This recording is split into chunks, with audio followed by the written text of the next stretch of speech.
일본이 약속 안 지키고 버티다가 세계적으로 망신당한 상황에 대해서 말씀드리겠습니다. 유네스코 세계유산위원회가 일본에 대해 참다가 이제는 더 이상 참지 않고 나섰다는 소식이 전해졌습니다. 유네스코는 12일 일본이 2015년 군함도 등 7곳의 조선인 강제노역시설을 포함한 23곳의 근대산업시설이 세계문화유산으로 등재될 당시 약속한 희생자들의 추모 후속 조치를 제대로 이행하지 않고 있다고 지적했습니다. 이날 공개된 세계유산위원회의 결정문에는 1940년대 해당 시설에서 한국인 등의 강제노역 피해 사실을 제대로 알리지 않았고 희생자들에 대한 추모 역시 미흡했다고 평가했습니다. 특히 일본의 후속 조치 미이행에 대해 강한 유감을 표했는데요. 강한 유감이라는 표현도 강도가 높은 데다 통상 정치적인 판단을 하지 않는 유네스코가 이런 방식으로 경고를 한 것은 이례적이라는 평가입니다. 일본으로서는 도쿄 올림픽 개막을 불과 11일 앞두고 강제징용 문제로 국제적으로 공개망신을 당한 셈인데요. 유네스코가 이렇게 강력한 입장의 결정문을 낸 건 일본이 지난해 6월 도쿄의 세계문화유산 등재 근대산업시설 관련 정보센터를 개관하며 강제징용에 대해 왜곡된 전시물 공개가 발단이 되었습니다. 당초 일본은 근대산업시설이 세계문화유산으로 등재될 때 1940년대에 많은 한국인 등이 자신의 의사에 반해 동원되어 가혹한 환경에서 강제로 노동한 사실이 있었음을 인식한다며 해당 시설에 정보센터 등을 세워 희생자들에 대한 추모를 약속했었죠. 그 당시 한국은 반인도범죄가 자행된 강제징용 시설 7곳은 등재 불가라고 반대하며 국제 여론전을 펼쳤는데요.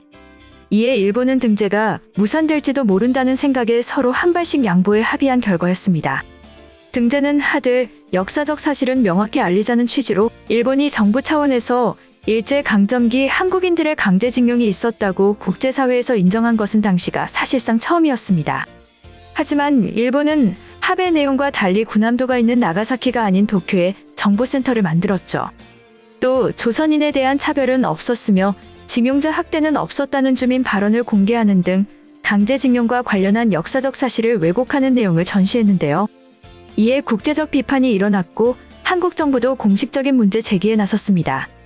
이에 세계유산위원회는 지난 6월 유네스코와 세계기념물 유적협의회가 공동으로 참여하는 조사단을 꾸려 실태 파악에 들어갔는데요. 조사단은 지난 6월 4일간 도쿄 산업유산 정보센터 시찰 등을 포함해 후속 조치 이행 여부를 점검한 뒤 60쪽 분량의 보고서를 작성했습니다. 외교부 당국자에 따르면 유네스코는 등재된 유산을 잘 관리하고 있는지, 위원회의 권고를 이행하고 있는지에 대해 2년마다 점검한다고 하는데요. 일본이 앞으로도 권고를 이행하지 않으면 더 강력한 압박이 이루어질 것이며 제대로 왜곡 조치를 바로잡지 않으면 2년마다 국제적 망신을 당할 것입니다.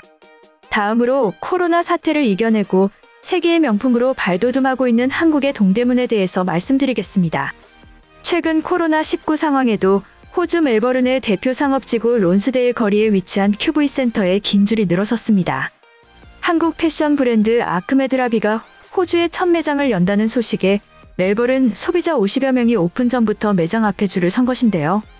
QV 센터는 호주에서도 트렌드에 가장 민감한 곳 중 하나입니다. 또 다른 한국 패션 브랜드 앤더슨벨은 캐나다 명품 온라인 쇼핑몰 센스에서 제품을 전년 대비 5배 넘게 판매했습니다. 센스는 전 세계에서 트렌디한 브랜드를 구입하고 판매하는 편집숍 형태의 온라인 쇼핑몰인데요. 해외 유통업계에서는 이곳에 입점했는지에 따라 자국으로 들려올지를 결정하는 기준이 되기도 합니다. 한국 브랜드인 앤더슨벨은 영국의 온라인 명품 패션 편집숍인 네타포르테, 파페치 등에도 입점해 있습니다.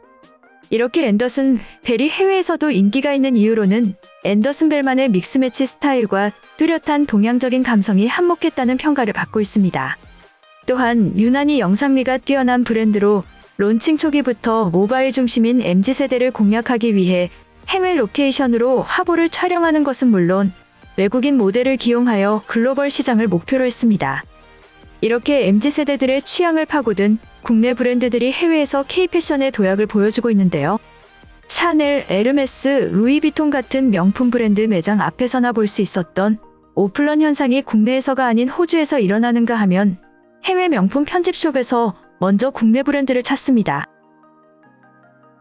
더 놀라운 점은 긍정적인 결과를 이끈 브랜드는 기존의 대기업 중심보다 이른바 동대문 패션이라 불리는 브랜드 또는 한국 디자이너들이 이끄는 중소형 토종 브랜드가 이끈다는 점인데요.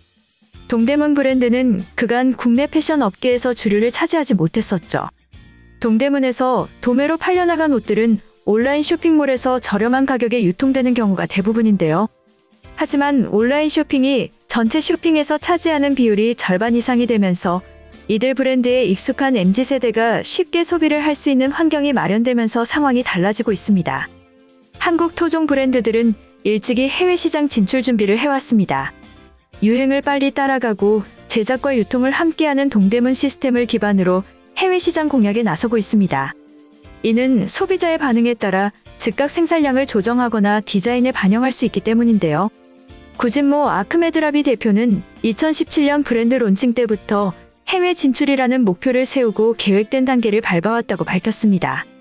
아크메드라비는 2019년 하반기 중국에 진출해 1년여 만에 28개의 매장을 열었으며 러시아 중동에는 도매 수출까지 하고 있습니다. 아크메드라비처럼 다른 국내 브랜드도 론칭 초기부터 해외 마켓을 타깃으로 비즈니스를 확장하기도 했는데요. 아더에러는 카피 브랜드가 해외에서 등장할 정도로 인기가 많습니다.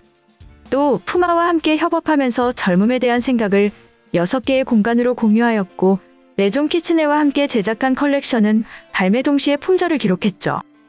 이처럼 아더에러는 자체적으로 차별화된 콘텐츠로 서로 다른 배경과 문화를 가진 이들의 다양한 문화를 접목하여 해외에서도 유난히 사랑을 받고 있습니다. 이들 브랜드가 해외 시장에서 인기를 끄는 원인으로 한류 문화를 꼽는데요. 특히 한국 스타들이 해외 명품 브랜드의 모델을 맡으면서 이들이 입었던 국내 브랜드들도 명품 취급을 받고 있습니다. 앤더슨 벨은 BTS의 멤버 정국이 미국 빌보드 시상식에서 착용하면서 유명해지기 시작했는데요. 제품 고급화에 나서면서 동시에 가격도 20에서 30%가량 올려 브랜드의 가치를 상승시켰습니다. 해외의 한국 브랜드 사랑뿐만 아니라 해외 의류 브랜드에서는 한글을 활용한 디자인을 잇따라 출시하고 있는데요. 외국인들이 한글의 미적 요소에 호감을 보이며 방탄소년단의 인기로 한글에 대한 관심도도 높아졌다는 분석입니다. 스웨덴 아동복 브랜드 미니로디니는 올해 봄 여름 시즌 컬렉션으로 한글이 쓰인 상품을 출시했습니다.